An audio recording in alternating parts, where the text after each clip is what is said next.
The lights in the Great Council chamber dimmed as Commander Jake Miller walked toward the center platform. His boots made soft sounds on the metal floor as hundreds of alien eyes watched him.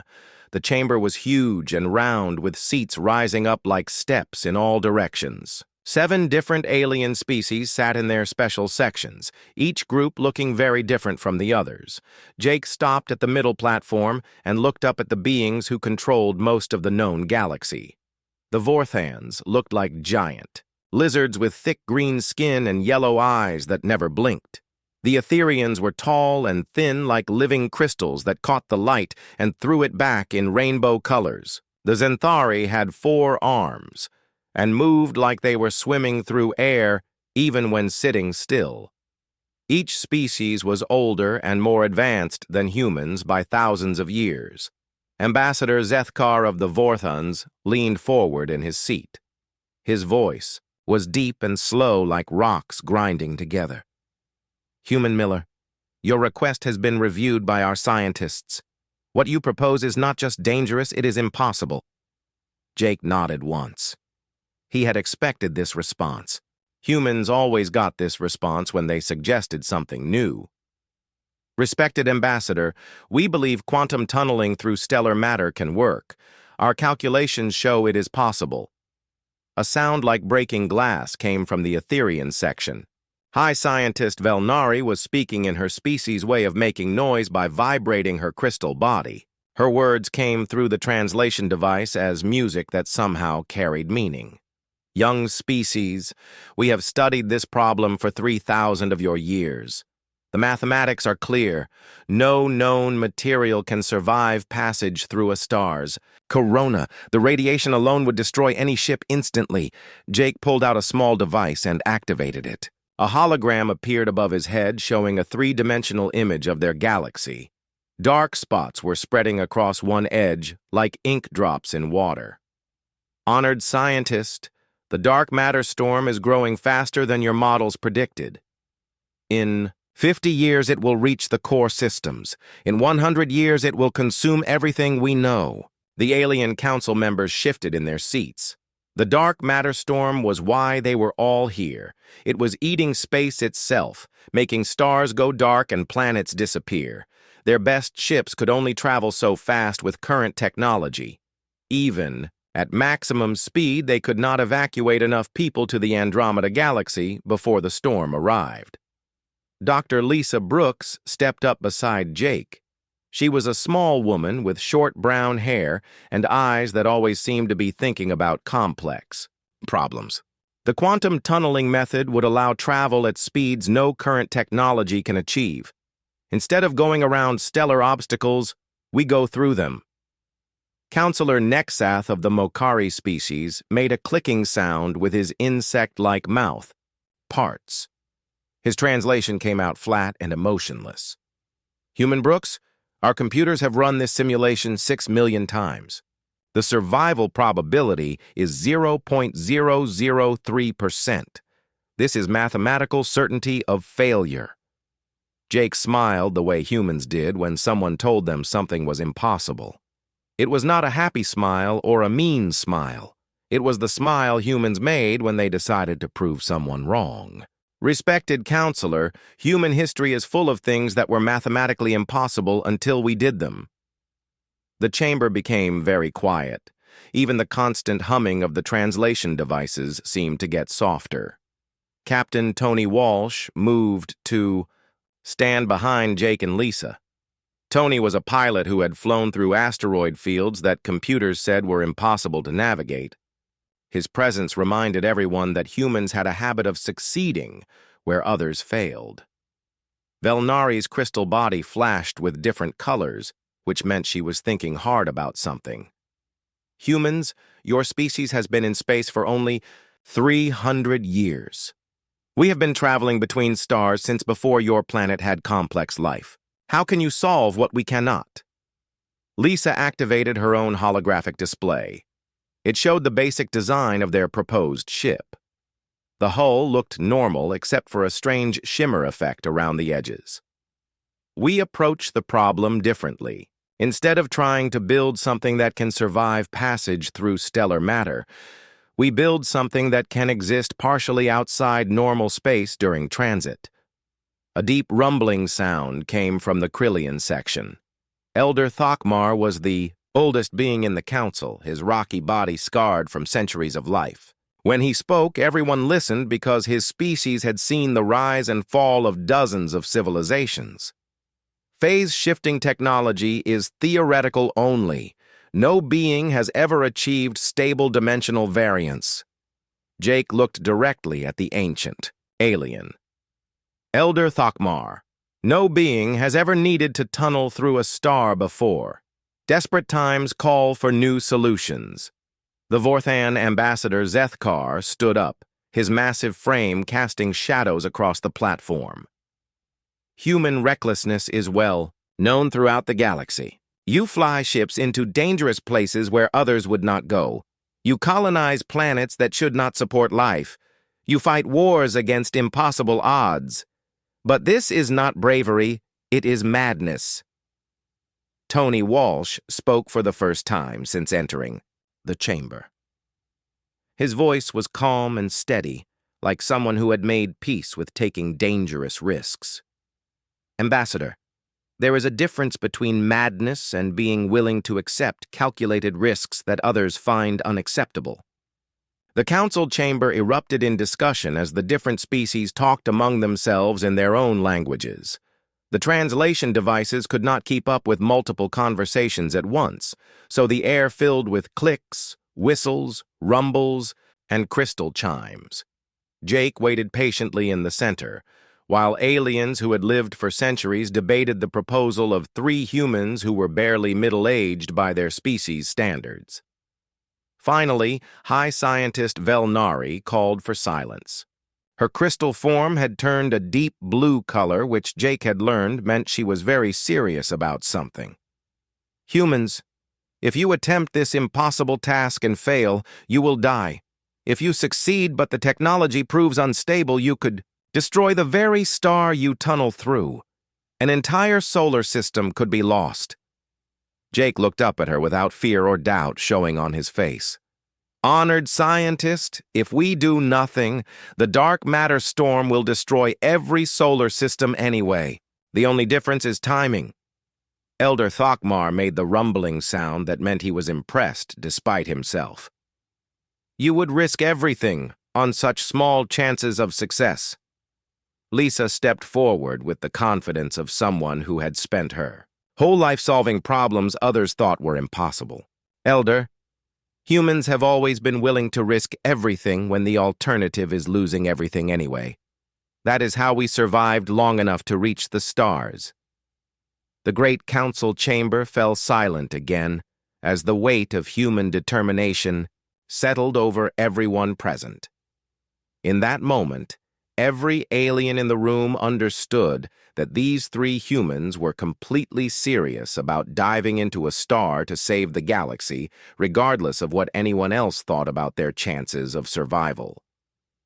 6 months after the council meeting, the lunar shipyard was busier than it had ever been in human history. Workers moved like ants across the massive construction platforms, while sparks flew from welding torches and the sound of metal being shaped filled the air. The project that the Galactic Council had declared impossible was taking shape in the cold darkness of space near Earth's moon. Dr. Lisa Brooks stood in the main engineering bay watching Pete Rodriguez work on the most important piece of the puzzle.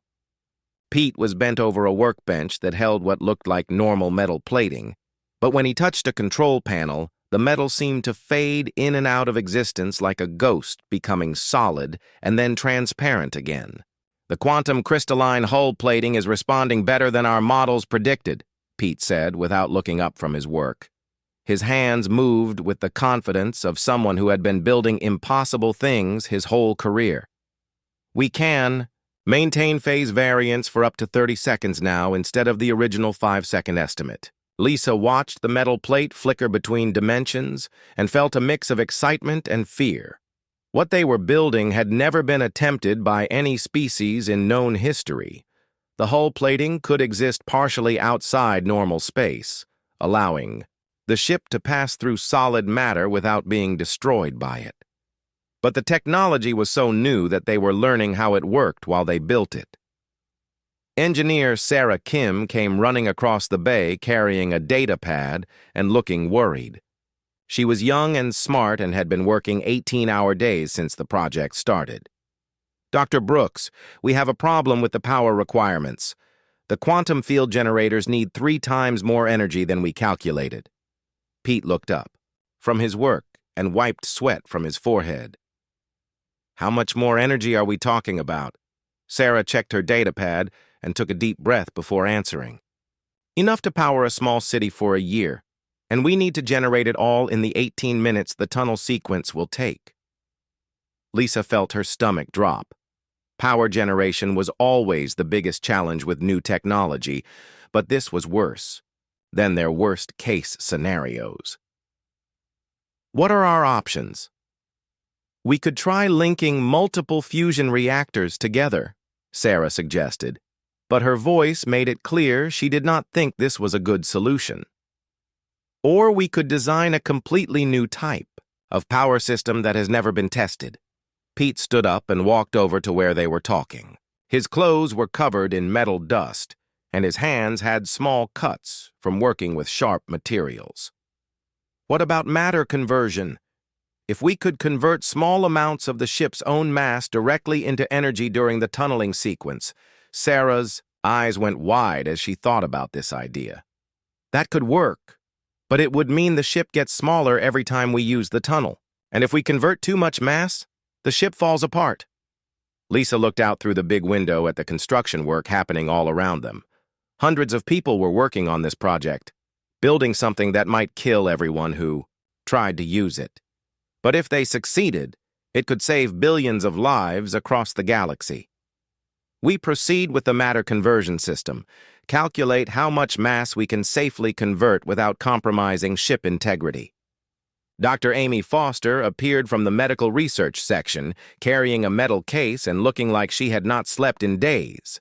Amy was a biologist who specialized in how human bodies reacted to extreme conditions. Her job was to find ways to keep the crew alive in an environment that should kill them instantly. "I have good news and bad news about the crew survival systems," Amy said as she set her case down on Pete's workbench. "The good news is that temporary genetic modification can allow human bodies to survive brief exposure to stellar radiation levels." Pete looked at the case with interest. "What kind of genetic modification?" Amy opened the case to reveal several injectors filled with glowing blue liquid. "Enhanced cellular repair, increased resistance to radiation damage, and temporary changes to blood chemistry that prevent radiation poisoning. The modifications last about 6 hours before the body returns to normal." Lisa felt hopeful for the first time in weeks. "That sounds like exactly what we need. What is the bad news?" Amy's expression became serious as she picked up one of the injectors. "The modification process is extremely painful and has a 5% chance of causing permanent genetic damage. Also, we do not know what happens if someone gets multiple doses over time." Sarah sat down heavily in a nearby chair. "So the crew has to choose between certain death from radiation or possible death from the medicine that might save them." "That's about right," Amy confirmed. "But the volunteers for this mission knew the risks when they signed up. Every person on the crew list has specifically requested to be included despite knowing they might not survive." General Paul Carter walked into the engineering bay wearing his military uniform and carrying himself like someone used to making difficult decisions. Paul was in charge of keeping the project on schedule and making sure everything was built correctly.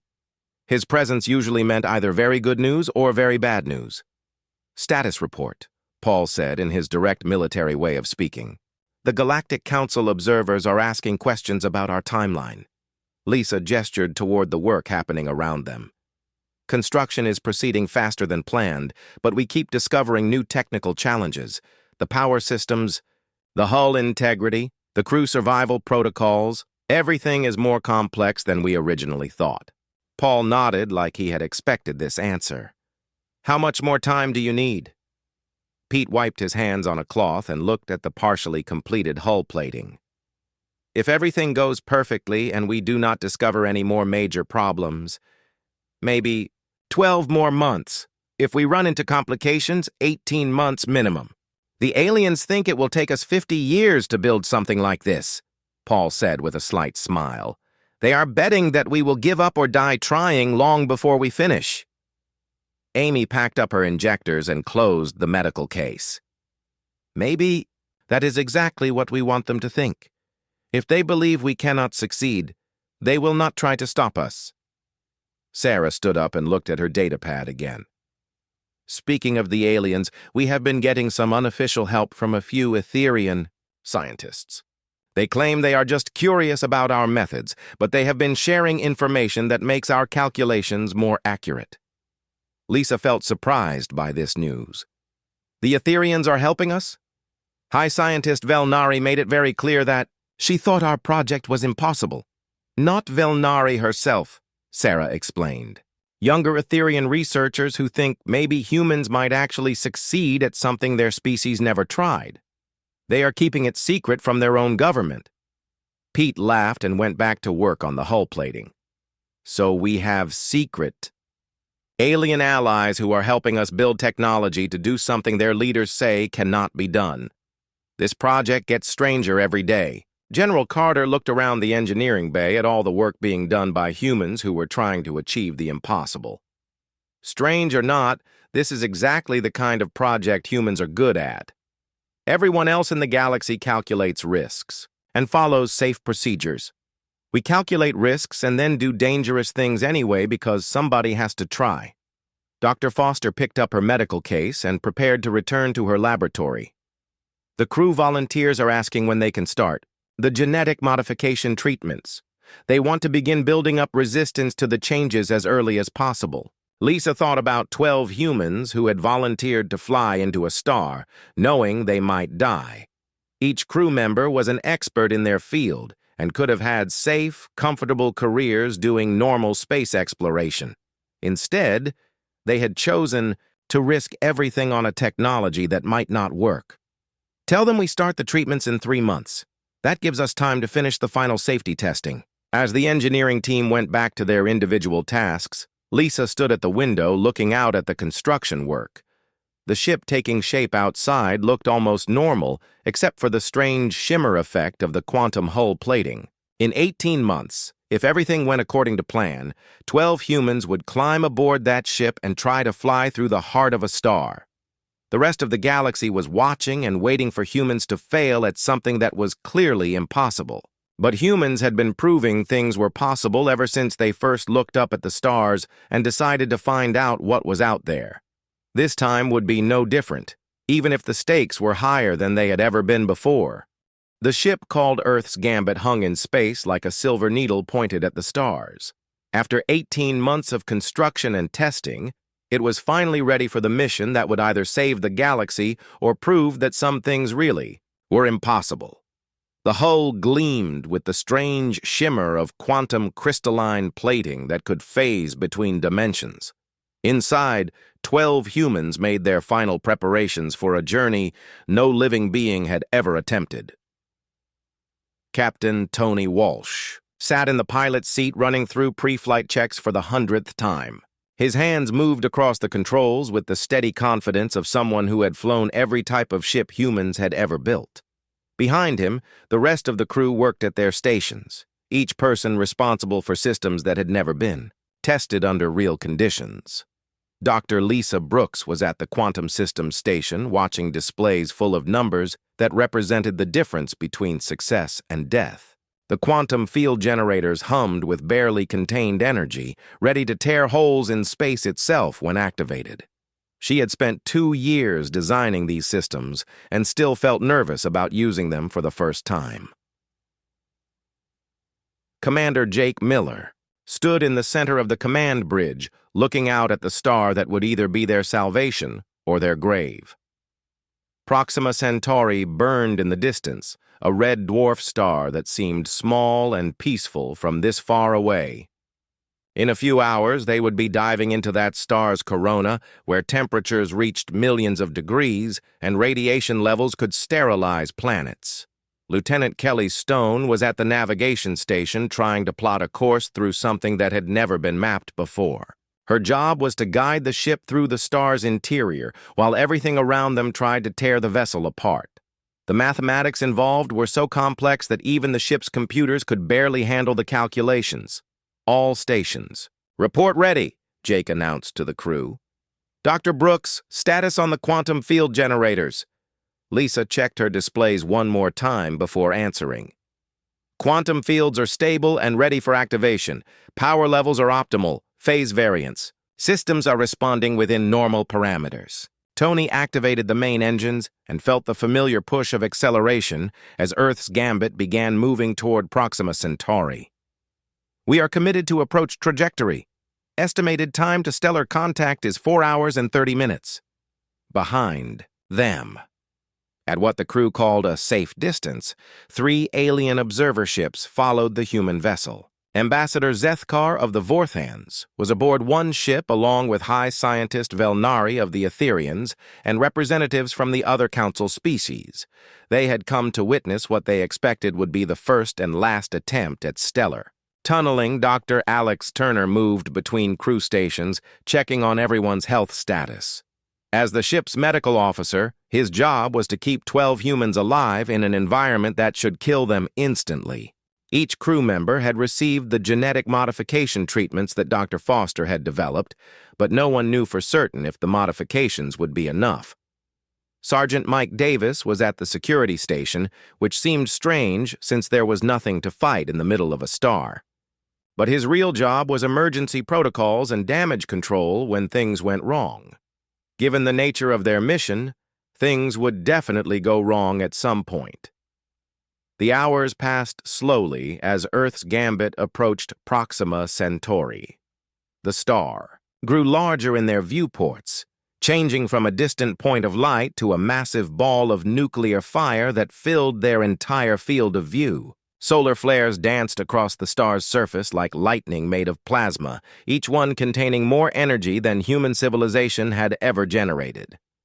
"We are now entering the outer solar wind," Kelly reported from her navigation station. "Radiation levels are beginning to climb." Tony made small adjustments to their course as the ship started feeling the effects of the star's gravitational field. The controls became more sensitive as space itself began to warp around them. Hull temperature is rising, but still within acceptable limits. Dr. Brooks activated the first stage of the quantum field generators. The air around the ship began to shimmer as reality became uncertain near the hull. "Quantum field generation at 20% power. Phase variance is holding steady." Engineer Sarah Kim was monitoring the power systems from her station near the rear of the bridge. "Matter conversion system is online and ready. We have sufficient mass reserves for full tunnel sequence." Jake looked around at his crew and felt proud of what humans could accomplish when they decided something needed to be done. "All hands, we are approaching the point of no return. Once we enter the star's corona, we cannot abort this mission. Anyone who wants to express doubts or concerns should do so now." The bridge was quiet except for the humming of the ship's systems and the occasional beep from monitoring equipment. No one spoke up with doubts or concerns. These 12 humans had volunteered for this mission knowing they might die, and they were committed to seeing it through to the end. "Entering the corona in 60 seconds, Tony announced as the star's surface filled their entire forward view. "All stations prepare for quantum field activation." Lisa's hands hovered over the controls that would either save them or kill them. "Quantum field generators ready for full activation. Phase variance system is prepared for dimensional shifting." The FIAM alien observer ships had stopped following them at what their calculations said was the minimum safe distance. From their perspective, the humans were about to commit elaborate suicide by flying directly into a star. Ambassador Zethkar was transmitting constant updates to the Galactic Council, documenting what he believed would be humanity's final moments. "Corona contact in 10 seconds, Kelly called out as the ship's hull began to glow from the increasing heat. 5 seconds. Contact! The moment Earth's gambit touched Proxima Centauri's corona, everything changed. The ship's hull began to phase, shift between dimensions, as Dr. Brooks activated the quantum field generators at full power. For terrifying moments, the crew could see through the walls of their ship to the nuclear fire burning all around them. Tony fought to maintain control as the ship's navigation systems struggled to function in an environment they were never designed. 4. The star's magnetic field created interference patterns that made normal physics stop working properly. Navigation is becoming unreliable. I am flying by instruments that may not be accurate. Lisa watched her quantum field displays flicker between normal readings and complete chaos. Quantum tunnel formation is beginning. Power requirements are exceeding our estimates, switching to emergency matter conversion. The ship shuddered as parts of its own mass were converted directly into energy to power the quantum tunneling system. Sarah Kim watched her power displays with growing concern as the ship literally consumed itself to maintain the quantum fields that kept them from being vaporized instantly. Tunnel formation at 50%, Lisa reported as space around them began to tear open. We are committed to full sequence. There is no going back now. Outside the ship, the laws of physics bent and twisted as humans forced reality to work in ways it had never worked before. The quantum tunnel began to stabilize, creating a path through the star's core that connected normal space on one side with normal space on the other side, 4 light-years away. Jake looked around at his crew as they entered the most dangerous phase of their mission. In the next few minutes, they would either prove that humans could accomplish the impossible, or they would become the first people to die inside a star. Either way, they were about to make history. Inside Proxima Centauri's core, reality became a nightmare of twisted physics and impossible forces.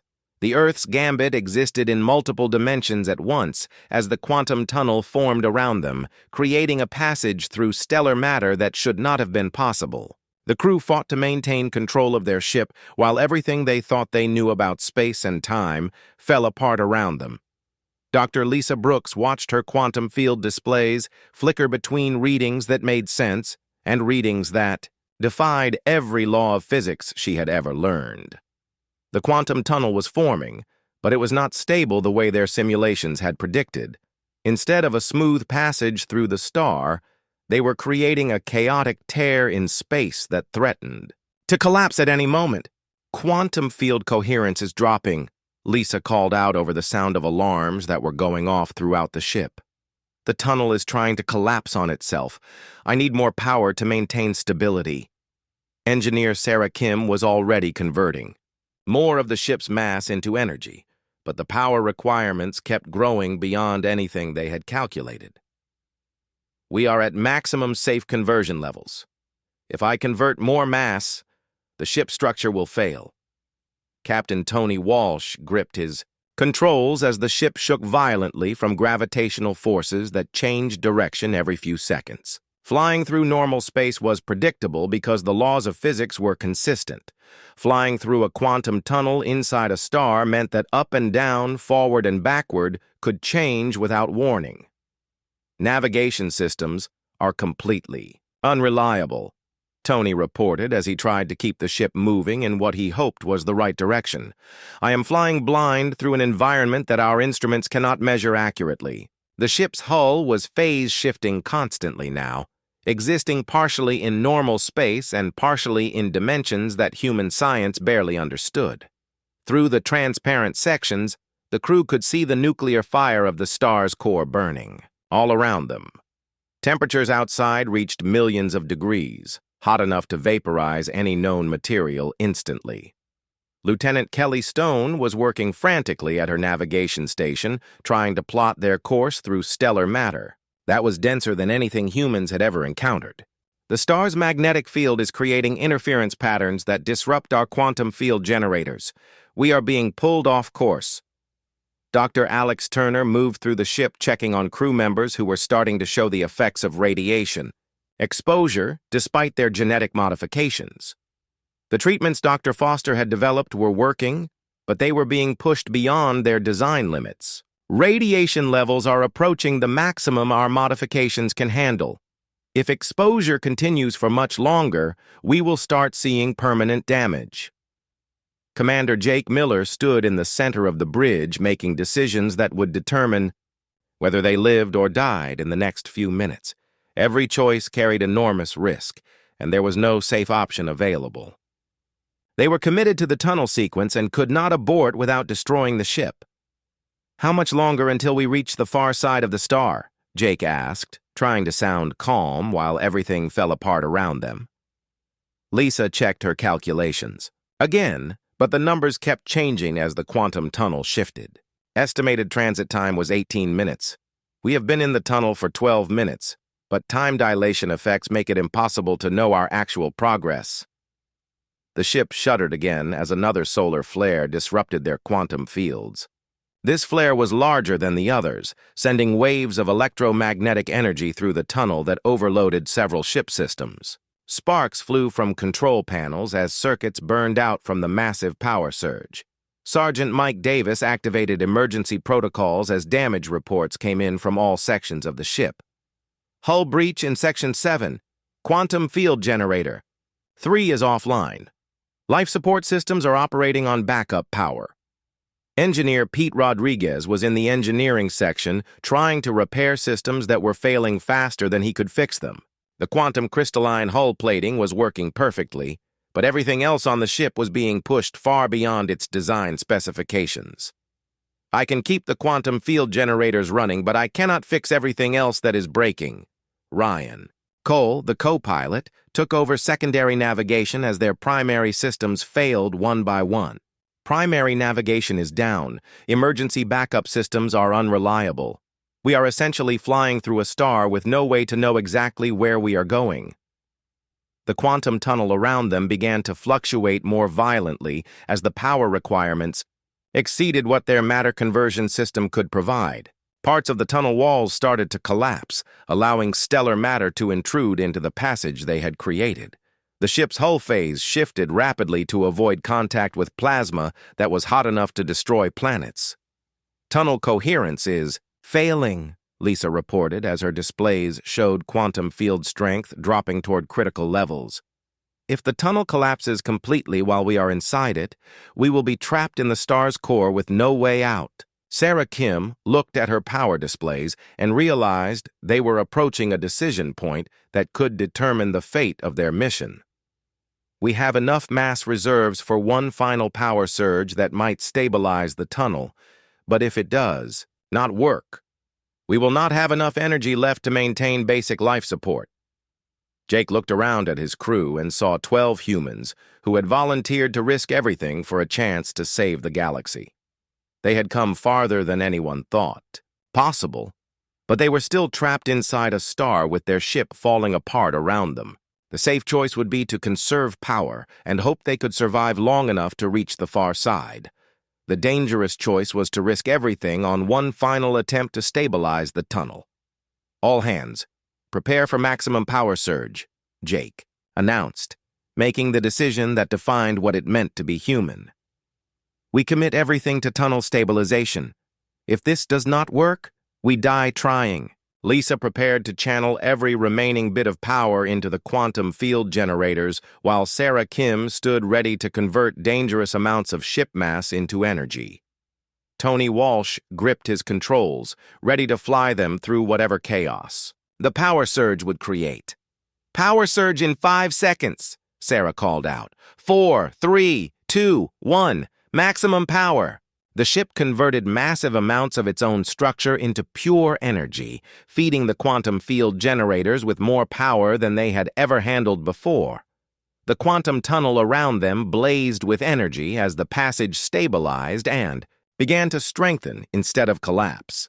But the power surge had cost them almost 20% of the ship's total mass. Earth's gambit was now significantly smaller and lighter than when they had started the mission. Critical systems throughout the ship had been damaged or destroyed by the massive energy requirements. "Tunnel stabilization successful," Lisa reported, with relief and exhaustion in her voice. "We have a stable passage to the far side of the star." Tony Walsh pushed the damaged ship forward through the tunnel as reality began to make sense again around them. "I can see the exit point. We are going to make it out of the star." In that moment, 12 humans realized they had succeeded at something the greatest civilizations in the galaxy had declared impossible. They had created a passage through a star and survived the journey, proving that human determination and willingness to take extreme risks could accomplish things that pure mathematics said could not be done. But their ship was dying around them, and they still had to survive the exit from the tunnel and the journey back to report their success to a galaxy that expected them to fail. The Earth's gambit emerged from Proxima Centauri's far side like a ghost ship rising from the depths of hell. The vessel that had entered the star was sleek and powerful, but the ship that came out was scarred by stellar fire and missing chunks of hull where the matter conversion system had consumed its own structure. Quantum fractures ran along the remaining hull plating like cracks in broken glass, and several sections were held together by emergency force fields. Captain Tony Walsh struggled to maintain control as the ship's damaged systems fought against him. Half the navigation equipment was dead, the engines were running at 20% power, and the life support systems were cycling between normal operation and emergency backup mode. But they were alive, and they had traveled 4 light years. In 18 minutes, Dr. Lisa Brooks slumped in her chair at the Quantum Systems Station, exhausted from maintaining the tunnel through sheer force of will and technical expertise. The quantum field generators were burned out beyond any hope of repair, their crystalline components fractured from the enormous stresses they had endured. "Quantum systems are completely offline. We will not be able to create another tunnel without major repairs and replacement components." Commander Jake Miller looked around at his crew and felt a mixture of pride and concern. They had accomplished the impossible, but 6 of the 12 crew members needed immediate medical attention. Dr. Alex Turner was moving between patients, treating radiation exposure symptoms that the genetic modifications had only partially prevented. Engineer Sarah Kim was trying to assess the damage to ship systems, but her reports painted a grim picture. "We have lost approximately 30% of our total mass to the matter conversion process. Primary power is down to 40% of normal levels. Hull integrity is compromised in multiple sections." The communication system crackled to life, with incoming messages from the alien observer ships that had watched the humans enter the star. Ambassador Zethkar's voice came through the speakers, but his usual confidence was replaced by something that might have been amazement. "Human vessel Earth's Gambit. This is Ambassador Zethkar. We observed your entry into the stellar corona and assumed you had been destroyed. Your emergence from the far side of the star appears to violate several fundamental laws of physics. Please explain how you survived passage through stellar matter." Tony activated what remained of their communication system to respond. "Ambassador Zethkar, this is Captain Walsh. We survived by doing what humans do best. We built something that should not work, flew it somewhere we should not go, and succeeded through a combination of advanced technology and stubborn refusal to accept failure." High Scientist Velnari's crystalline voice joined the conversation, her musical tones carrying disbelief and scientific curiosity. "Captain Walsh, our instruments detected massive quantum disturbances during your transit. The energy signatures suggest you created some form of stable passage through the star's core. This should be impossible according to all known physics, Doctor." Brooks managed to activate her quantum data recorders despite the damaged systems. "High Scientist Velnari, we have complete sensor logs of the tunnel formation and transit process. The quantum tunneling method works, but it requires technology and power sources that push the boundaries of what is safe or practical." Jake Miller activated the ship's main view screen to show the alien observers what Earth's Gambit looked like after completing the impossible mission. The image revealed a vessel that was barely holding together, its hull scarred and fractured, with visible damage to almost every external system. "As you can see, stellar tunneling is possible but extremely dangerous," Jake explained to the alien council representatives. Our ship may not survive the return journey to the New Horizon station, but we have proven that faster-than-light travel through stellar matter can be achieved. Admiral Helen Scott's voice came through the communication system from the human fleet command ship that had just arrived in the system. Earth's Gambit. This is Admiral Scott aboard the UES Determination. We have medical and engineering teams standing by to assist with repairs and crew treatment. Dr. Nathan Price, the lead physicist from the Human Science Division, was aboard Admiral Scott's ship and eager to examine the quantum tunneling data. Dr. Brooks, we need complete downloads of all sensor information and quantum field measurements. This data will be crucial for developing practical applications of the tunneling technology. Engineer Maria Santos, who led the reverse engineering team, joined the conversation with questions about the ship's condition. Captain Walsh, we need detailed damage reports and system status information. Understanding what failed and what succeeded will help us design improved versions of the tunneling technology. Over the next several hours, as the damaged Earth's Gambit limped toward the human fleet ships, the true significance of what they had accomplished became clear. The alien species that had spent millennia trying to solve faster-than-light travel were forced to acknowledge that a young species with a few centuries of space experience had succeeded where ancient civilizations had failed. Ambassador Zethkar transmitted an official message to the Galactic Council that would change the balance of power in known space. Council members, I must report that the human stellar tunneling mission has succeeded beyond all expectations. They have achieved travel speeds that make our fastest ships seem stationary by comparison. High Scientist Velnari added her own analysis to the official report. The quantum tunneling method demonstrates principles that our science never considered practical. The humans have approached this problem from directions we never explored because we assumed certain solutions were too dangerous to attempt. Elder Thokmar of the Krillians, the oldest and most respected member of the Council, made a statement that echoed throughout the galaxy. For 3,000 years, my species sought faster travel methods to escape cosmic threats.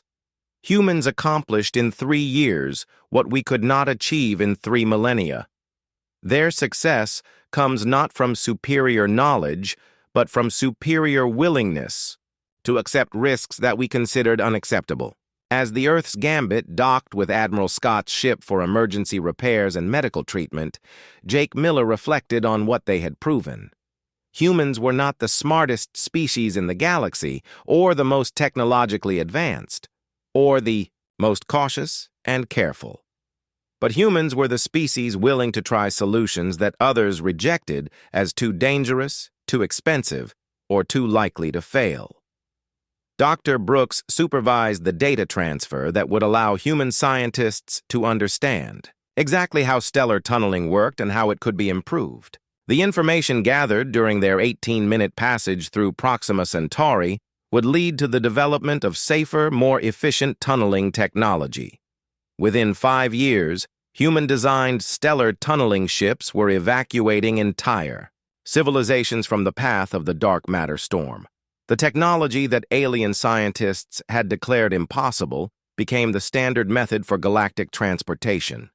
Species that had existed for thousands of years learned to rely on innovations created by humans who had been in space for only a few centuries. The Galactic Council established new protocols for evaluating proposals from human scientists and engineers.